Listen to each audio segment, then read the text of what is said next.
Hello दोस्तों, lead up mind में आप सभी का स्वागत है। दोस्तों, आज हम पढ़ेंगे चालुक्यों के बारे में। सबसे पहले बादामी के चालुक्य, फिर वेंगी के चालुक्य, फिर कल्याणी के चालुक्य के बारे में पढ़ेंगे। दोस्तों, चालुक्यों की शाखाएं जो थी 3 थी।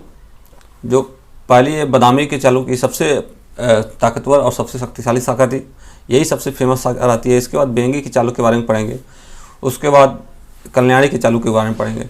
इसका चालुक्य वंश का जो शासक चलता है 543 से लेकर 757 ईस्वी तक चलता है।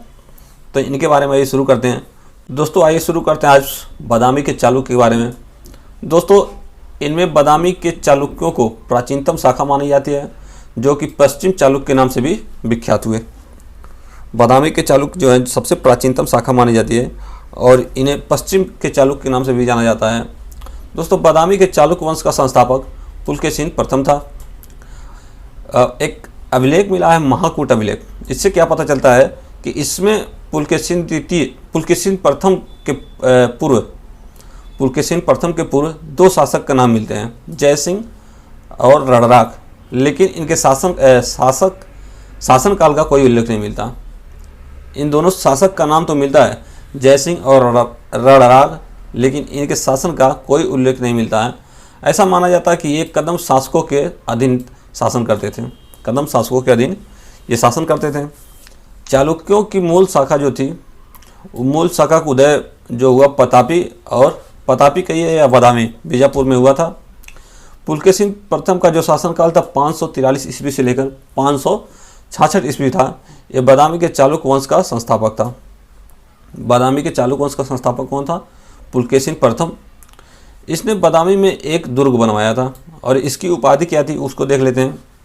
इसकी उपाधि सत्याश्रय, रण विक्रम, श्री पृथ्वी वल्लभ या श्री वल्लभ के नाम से जाना जाता था। इन्होंने अश्वमेघ यज्ञ करवाया, वाजपेयी यज्ञ करवाया था और इनके 2 पुत्र थे, पहला कीर्तिवर्मन और मंगलेश। इसके बाद जो उत्तराधिकारी होगा, जो शासन संभालेगा, वो कीर्तिवर्मन रहेगा और कीर्तिवर्मन के बाद मंगलेश आ जाता है। उसकी कहानी आगे पढ़ते हैं। जब पुलकेशिन प्रथम की मृत्यु हो जाती तो उसका पुत्र कीर्तिवर्मन प्रथम शासन संभालता है, जो 566 ईस्वी से लेकर 597 ईस्वी तक शासन करता है। इसने क्या किया कि इसने बनवासी के कदम, कोंकण के मौर्य, बेल्लारी और कुर्नूल क्षेत्र के नलवंशी शासकों को पराजित किया और उसको राज्य को अपने साम्राज्य में मिला दिया। क्योंकि इसके पिता बहुत शक्तिशाली शासक थे, पराक्रमिक थे। तो इसने भी अपने शासन को दिखाने के लिए अपने आसपास के छोटे क्षेत्रों को जीतने लगा और अपने साम्राज्य को बढ़ाया। इसने बहुसूड़ अग्नियोष्टम यज्ञ भी करवाया। बहुसूड़ अग्नियोष्टम यज्ञ करवाने वाला शासक इसे कीर्तिवर्मन प्रथम को कहा जाता है। इसकी उपाधि क्या थी? इसकी उपाधि पुरु रण पराक्रम और सत्याश्रय। इसकी उपाधि थी पुरु रण पराक्रम और सत्याश्रय। इसकी मृत्यु के बाद इसका भाई मंगलेश गद्दी पर बैठा। अब इसकी मृत्यु के बाद इसके भाई क्यों मंगलेश गद्दी पर बैठा? क्योंकि इसके जो पुत्र थे, 3 पुत्र थे इसके, वो तीनों नाबालिग थे। नाबालिग होने की वजह से इसका भाई मंगलेश गद्दी बैठा। पुलकेशिन द्वितीय के 2 पुत्र थे, एक कीर्तिवर्मन प्रथम और दूसरा मंगलेश।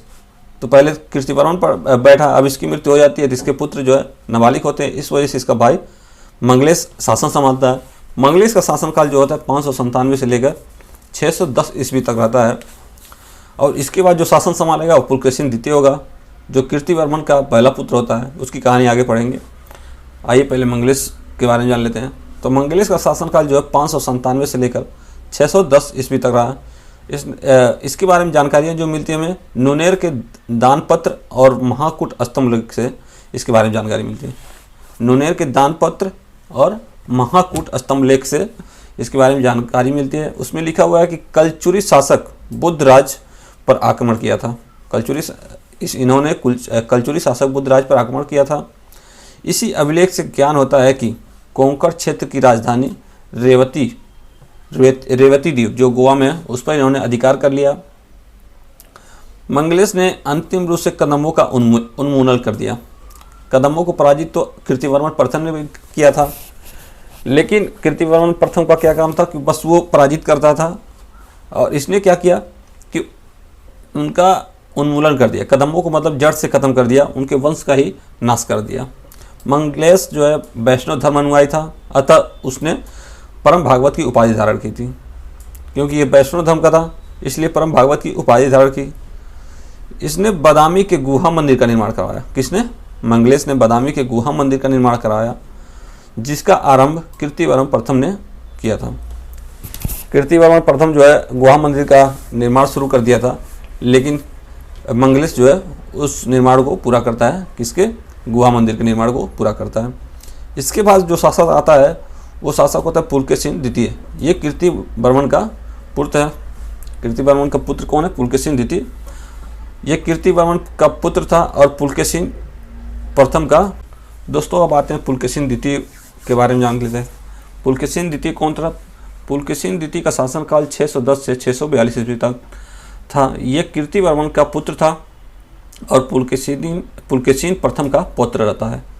ये कीर्तिवर्मन का पुत्र है। कीर्तिवर्मन के 3 पुत्र थे, तो जिसमें से पहला पुत्र था और ये पुलकेशिन प्रथम का पौत्र था। तो अपने दादा के नाम पर इसका नाम पड़ा पुलकेशिन द्वितीय।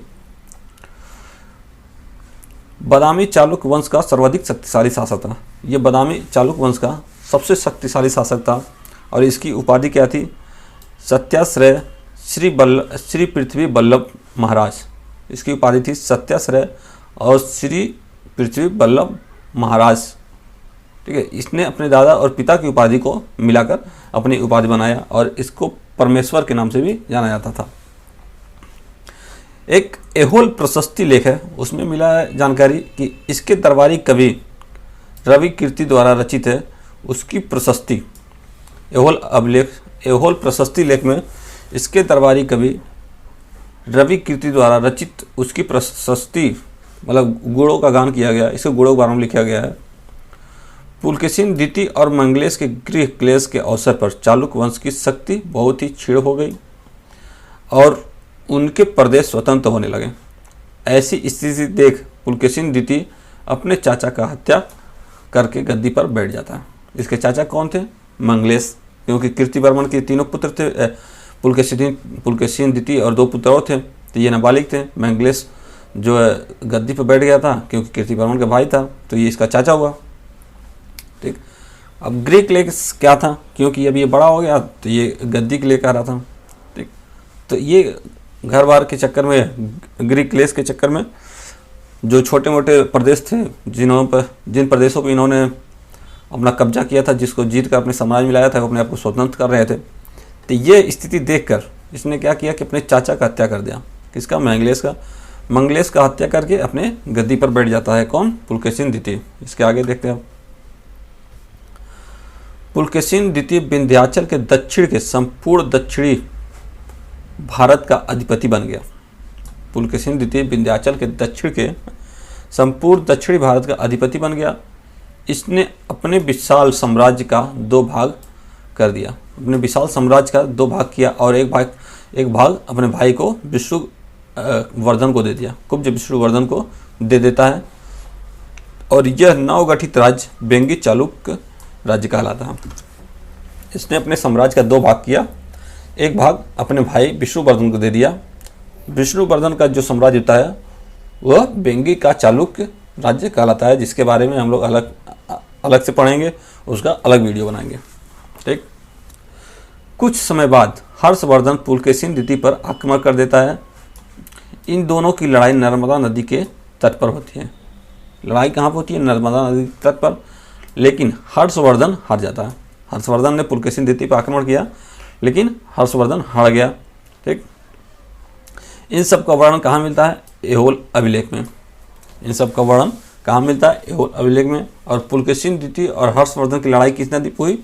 तो नर्मदा नदी के तट पर इन दोनों की लड़ाई हुई। इसी के समय में पल्लव और चालुक्य में संघर्ष शुरू हो गया। इसी के समय में पल्लव और चालुक्य में जो है संघर्ष शुरू हो गया और ये संघर्ष बहुत समय तक चलता रहता है। कुछ समय बाद पल्लव वंश का शासक महेंद्र वर्मन, कुछ समय के बाद जो है पल्लव वंश का शासक महेंद्र वर्मन था, लेकिन उस पर किसने आक्रमण किया? पुलकेशिन द्वितीय ने कांची पर आक्रमण कर दिया।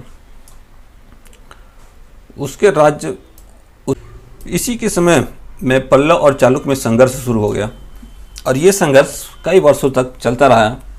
ठीक, जिस समय संघर्ष शुरू हुआ उस समय पल्लव वंश का शासक महेंद्र वर्मन था और उसकी राजधानी पल्लव की राजधानी जो थी कांची थी। पुलकेशिन द्वितीय कांची पर आक्रमण किया और उसके राज्य का उत्तरी प्रांत पर अधिकार कर लिया। जिस समय इन लोगों में संघर्ष जारी हुआ उसमें पल्लव वंश का जो शासक था महेंद्र वर्मन था और पल्लव वंश की राजधानी कांची थी। पुलकेशिन द्वितीय जो होता है कांची पर आक्रमण कर देता है और उसके राज्य के उत्तरी प्रांत पर अधिकार भी कर लेता है, विजय पा जाता है। फिर क्या होता है, अब यहाँ से लड़ाई शुरू हो जाती है दोनों वंशों में। फिर पुलकेशिन द्वितीय दोबारा कांची पर आक्रमण किया, लेकिन उस समय पल्लव वंश का राजा महेंद्र वर्मन नहीं था। महेंद्र वर्मन का पुत्र नरसिंह वर्मन प्रथम था, जो बहुत ही शक्तिशाली था। उसने अपने पिता का अपमान का बदला लिया और पुलकेशिन द्वितीय को बुरी तरह से पराजित कर दिया। दोबारा जब पुलकेशिन द्वितीय कांची पर आक्रमण करता है, पहले तो जीत गया था, फिर दोबारा आक्रमण करता है, तो उस समय महेंद्र वर्मन शासक नहीं था, उसका पुत्र था नरसिंह वर्मन। उसने अपने पिता का बदला लिया और पुलकेशिन द्वितीय को पराजित कर देता है दूसरी बार में। इसी दौरान चीनी यात्री ह्वेनसांग, इन्हीं युद्धों के दौरान में चीनी यात्री ह्वेनसांग हर्षवर्धन के दरबार में आया था और पुलकेशिन के दरबार में भी आता है 641 ईस्वी में। जब हर्षवर्धन हार जाता है उसी समय चीनी यात्री ह्वेनसांग आया था और जब पुलकेशिन द्वितीय जीत जाता है तो वो सोचता है कि लाओ भाई इनका भी साम्राज्य देख लें। तो 641 में पुलकेशिन द्वितीय के साम्राज्य में भी आता है उनका राजपाट देखने के लिए। अगला शासक जो बनता है विक्रमादित्य प्रथम बनता है, जो 655 से लेकर 680 ईस्वी तक शासन किया। राजनीतिक व्यवधान के बाद पुलकेशिन द्वितीय का पुत्र विक्रमादित्य प्रथम राजा बना। ठीक, राजनीतिक व्यवधान के बाद पुलकेशिन द्वितीय का पुत्र जो था विक्रमादित्य प्रथम राजा बनता है। इसने कांची पर हमला करता है और नरसिंह वर्मन का हत्या कर देता है। नरसिंह वर्मन कौन? ये नरसिंह वर्मन है जो पुलकेशिन द्वितीय को हराया रहता है।